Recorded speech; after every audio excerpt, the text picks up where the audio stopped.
Morning everyone, thanks for joining us this morning for another developer chat. Hey, we're really starting to enjoy doing these videos, and by the look of the stats and things from people coming along and watching, so are you, which is great to see. For those of you who don't know me, my name is Kieran McKenzie. I look after the API evangelism side of things here, and I'm joined today by Paul Greenwald, who looks after the API program here at MYOB.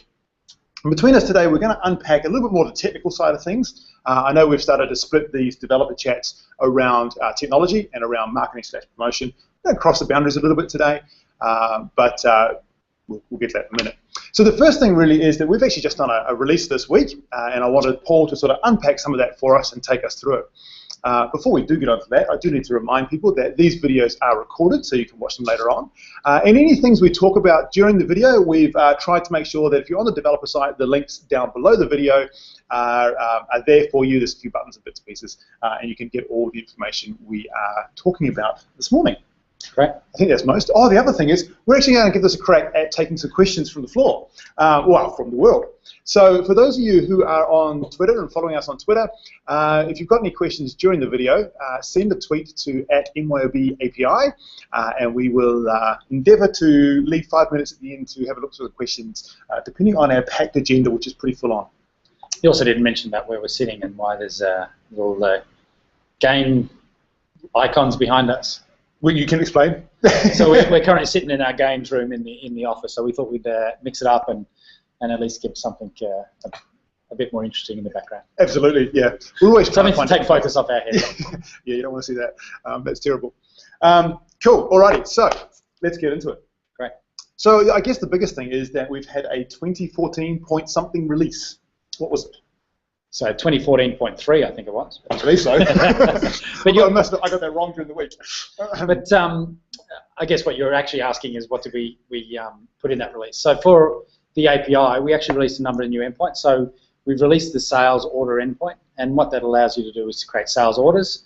Unlike, we've actually added some extra functionality in it that our previous OWC product didn't, and that is you can now also take an order and convert that to an invoice. Fantastic. So that's a really good feature that we've now added to the product, or to the API. The other things that we've got, we've extended some of the payroll features, so you can now actually query to get the pay advice, so for the employees, and really that's going to, if you have an employee self-service portal or something like that, you can actually get the details from their payment, from their payroll. Cool. We've also done a few technical changes and features that are sort of, we've heard from developer feedback. So one of them is that when you do a put a post, so currently when you do a put a post, you get a response back with the location in the header. That's still there, but you can actually optionally put a parameter on your put a post, and that'll return back the body of the inserted or updated object as well. Cool. We've also added some other tweaks there in terms of the when you return the body of a request, you can also turn off or suppress the URI generation, which was another request. And on the links below, there's links to the actual release note, so you can delve into a bit more detail about what else was in the So let's unpack that URI thing for a second, because I know it's something that people have asked quite a bit about. And I remember when we first put the API out, a lot of people went, why the heck are you bloating this thing with this extra information? So can you sort of talk through the logic as to why we put them in there for a start, and now why are we giving people the option to say, actually, I don't want those anymore? Yep. So we put them in there initially. One of the things around REST APIs is about making them discoverable and navigable. So the URIs allows you to follow the links through. So if you get a invoice that has and you want to then have the understand the detail of the customer, you can click on the link and drill down to that. Right. There is a bit of redundant information, and you can create that that link yourself using the UID, and therefore you could have been seen as redundant information. It's really handy if you did want to do that navigation, and I know when I'm playing around with the API and using advanced REST client and stuff like that, it is really super handy and makes it really easy to sort of navigate. Yeah. That said, though, it does bloat. So based on requests from some of our developers, we've now put it in as a switch so that you can say suppress the URIs, and then that'll actually reduce the size of the response that comes back to you, and particularly when you're doing large lists of things. And particularly for mobile users too, right? Who want to be aware of that. So mobile users, where they're more conscious about the data. You know, in a general web environment, you know, it's not that noticeable, but for mobile users, you know, they're a bit more conscious about that. So. And it's just a flag in the URL, correct? Yep. To turn it on and off. So it's just an extra parameter when you make the request. You just add a parameter about suppressing that. Great, excellent. So the other one that you talked about a little bit there was the new JSON body response information. Where does that come into play, and how does it help people? So again, what we're hearing from our developers is there's scenarios where you want to either update or insert an object and actually get the data back. Previously, before, you had to use the return link to go make a second request. And that was fine and that's functionally, but just as a performance optimization, if you did need to get that, you now have the option of getting the data back. And again, for mobile users, again, where they were more sensitive about bandwidth and latency, it became more of an optimization there. Totally. And look, you know, this is developer feedback that we had planned in. But it's one of the benefits of us actually using our API ourselves is that, you know, we have strong advocates across the business about how do we tune and optimize the APIs and come about these things. And by strong advocates, he means our mobile team coming and yelling at us and saying, hey, fix this or do this or make that happen, which is great, because they're championing those changes through the system, which is really cool. So the other big one, and we know this is important for a lot of our guys, is this converting an order to an invoice. How easy is it to do that? So it is fairly easy. So the order layout is very similar to the invoice layout, and once you have the order, you can convert that to the invoice layout, and then there's an extra field that you can populate that references the original order UID, and when you submit that, it will create an invoice and it will link it to that original order. Within the AccountRight product, when you convert an order to an invoice, the invoice is marked as being converted to an invoice, and you can no longer see it. We've made the choice in the API, so you can actually still see all of those orders that that have been converted, but they're sort of flagged with the status of being converted, and you can't change them. So you can no longer update them, which makes sense. Yeah. But equally, in that conversion, the way that because you're submitting the full invoice with a link to the original order, it does mean that you can cover scenarios. So one scenario might be that you received a sales order, you don't have all the stock on hand, so you can only fulfill the order. So in that scenario, you can change the items on the order on the invoice when you submit it. It does convert that order as being converted. If you want to then back order the other stuff, you have to create a new order. But it allows you to then go through that process. Cool, cool. Alrighty, so there's a whole bunch of other bits and pieces that were updated in that release. We're not going to go into them in too much more detail today. As we mentioned earlier on, there's a link below to go through to the full release notes. If you do have questions, drop us a tweet at MYB API, and we'll try and answer them towards the end of the video.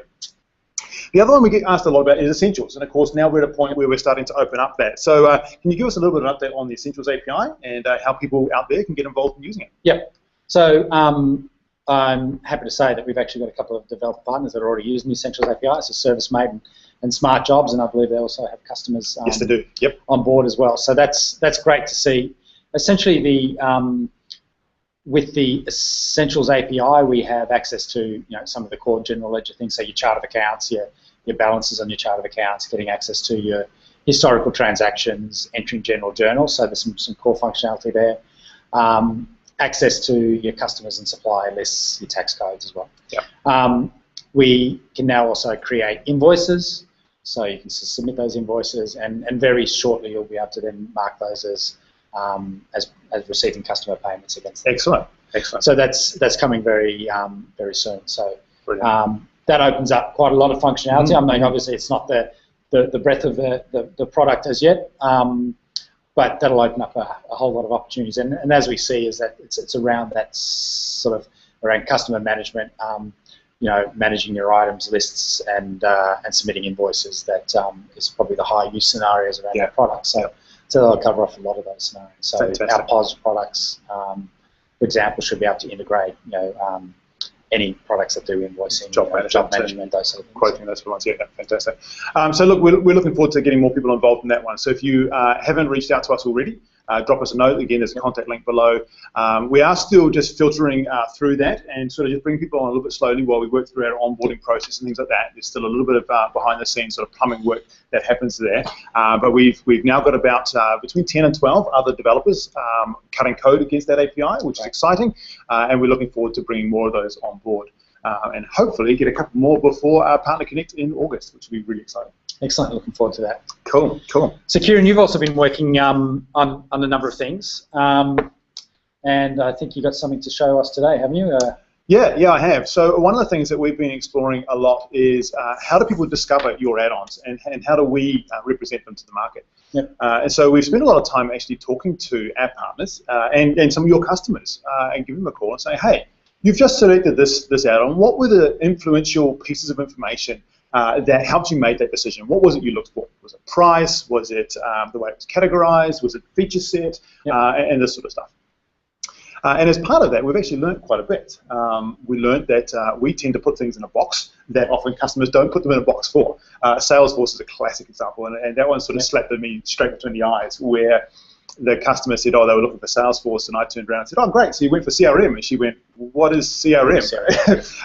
And so that was kind of like, oh, yeah, right, so they look for certain things, right? Yep. So we've started doing that, which is exciting. Great. And so how's that also going to help our developer partners?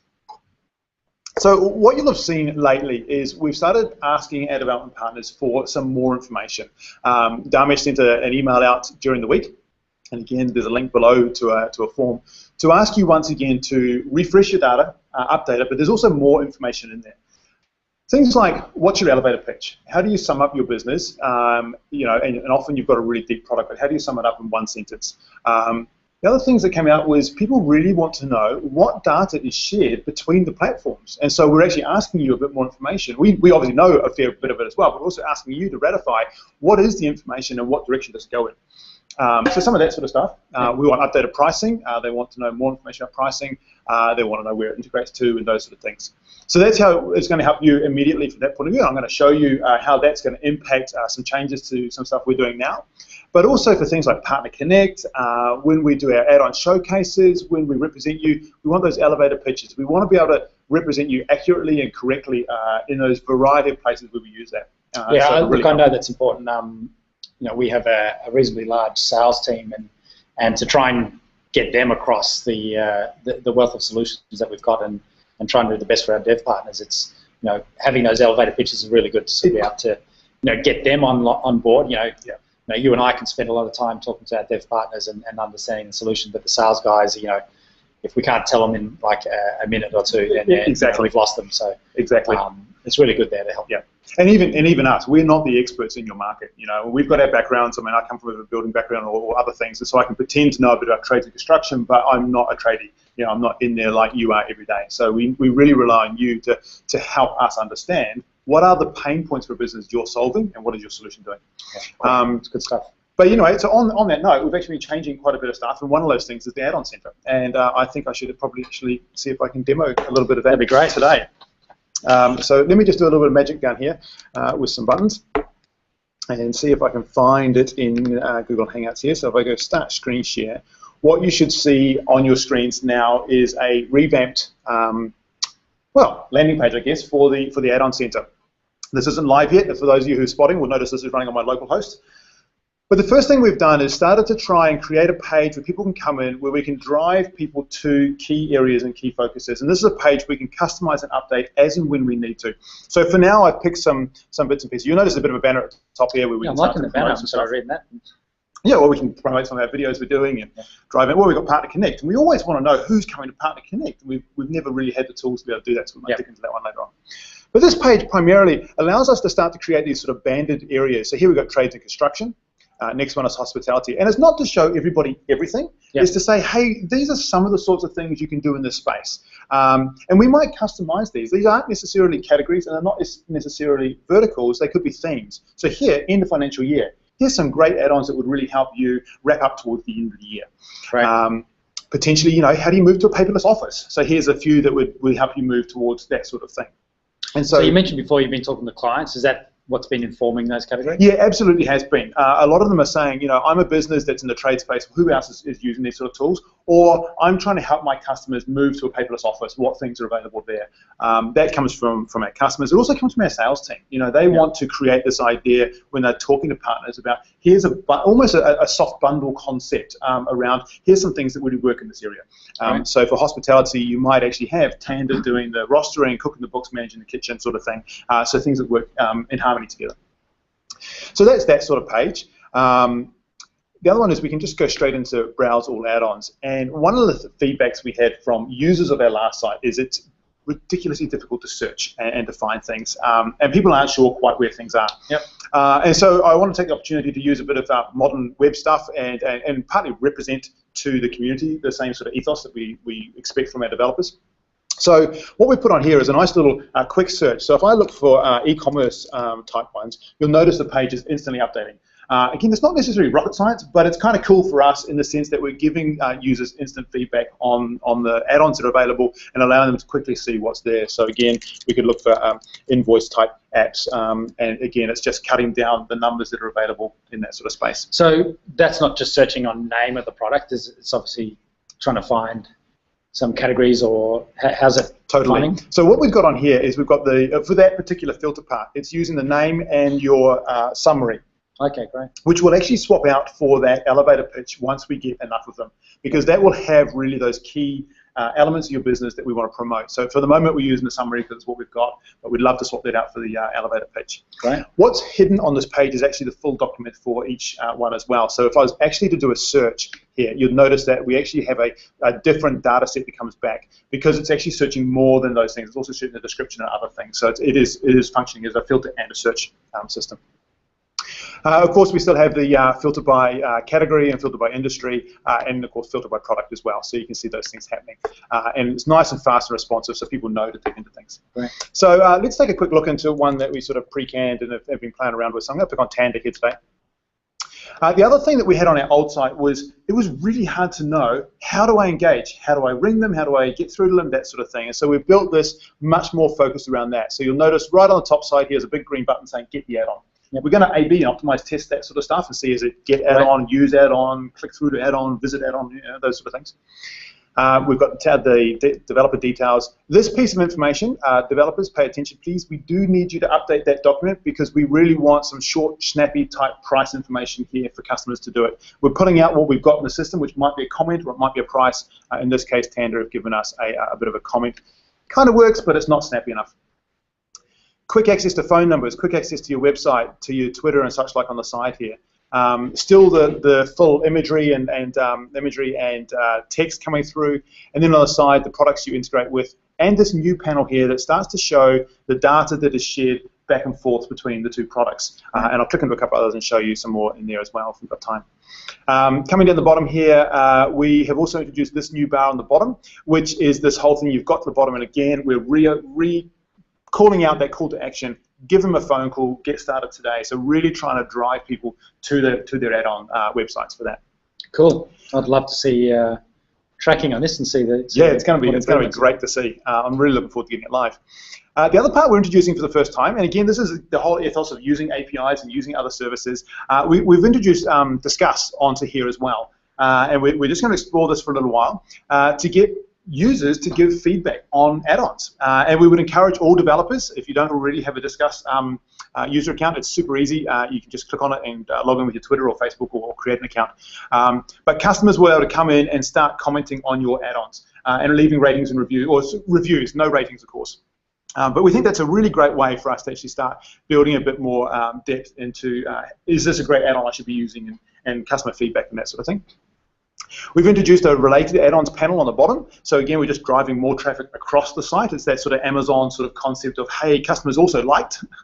And then just other things like, are you a developer, and trying to encourage more usage of our API and such like across the board. So a whole bunch of stuff there. The other areas that we're really getting into is some landing pages and such like. So if I go to a landing page here for, say, Salesforce, Ignore this. I'm still playing with the look and feel a little bit. You can see I've got a massive, great big picture that doesn't sit right. But the idea of, we love Salesforce. We want to create these landing pages around the terms that people are searching for, and then call out the key add-ons. Now, in this case, service maintenance, smart fees don't necessarily work with Salesforce. I'm still playing with the content, but you get the idea of us being able to create these landing pages that are keyword-rich, traffic-rich, that we can drive people to and highlight particular add-ons. Another one, if I actually just go back to the main page, you talked about that banner at the top. So this can roll through, and I can say, well, Partner Connect's coming up. So who's exhibiting a Partner Connect?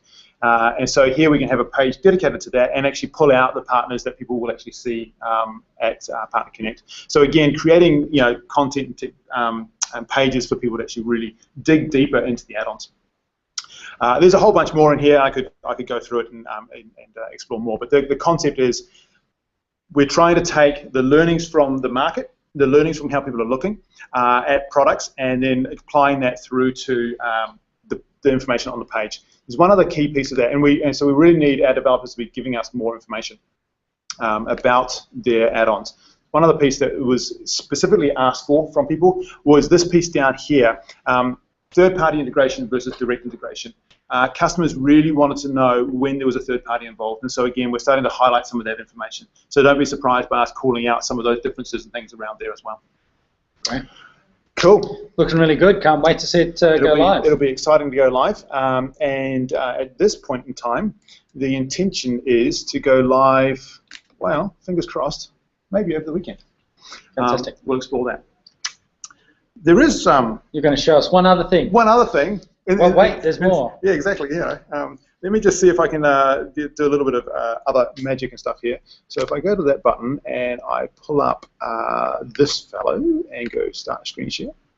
Right. So you should be seeing my my laptop corner.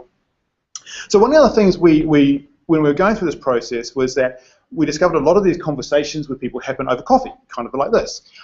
You're in a cafe, you often don't have your laptop there, and we're thinking, well, what other ways can we make it easy for our sales team, our partners, and others to be finding your add-ons? And so I was playing around with the site, and of course it's all built on JSON and all sorts of cool stuff. And I thought, what, it's a JSON file. I wonder if I could actually build a mobile app. So I sat down last weekend and started mucking around with a little bit of AngularJS and bits and pieces, and lo and behold, we have a bit of a demo. It's not a releasable one at this point in time, but the idea being that, of course, it's a little hard to see there, but you get the idea that it's got a little bit of a search box, so I could do a search again for, say, Tanda, and have that there, and then I can click through and see some basic information. Now, at the moment, it's just the phone number, so I could actually call the Tanda guys directly from the app. Which I probably shouldn't do because they're probably watching the video and it was just distracting for them watching the video. Or I can go to their website, we'll pull through the price information and maybe some of that data stuff there as well.